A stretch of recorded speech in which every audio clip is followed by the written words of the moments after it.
coronavirus heer qaran guddiga heer qaran ee ka hortagga xanuunka coronavirus kadib markii ay wadatashi buuxa la yeesheen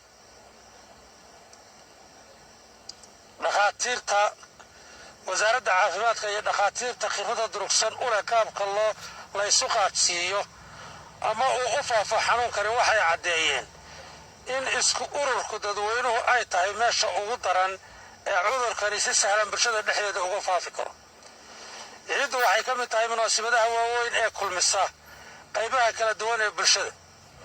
haddaba xaaladda xasaasiga ee haatan lagu jiro awgeed suurtagal maaha in munaasabadda ciidda loo xuso sidii markii hore loo xusi jiray.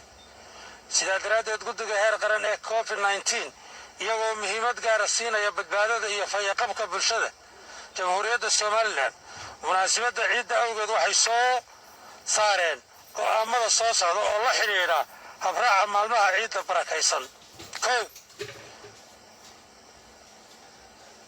iyadoo laga duulayo fayaqabka iyo badbaadada bulshada maadaama ay salaada ciiddu tahay sunne waxaan gebi ahaanba la joojiyey salaada ciidda lagu tukanayo masaajidada iyo garoomada xanuunka awgii. dadweynaha waxaa lagu wargelinayaa inay guryahooda ku tukadaan.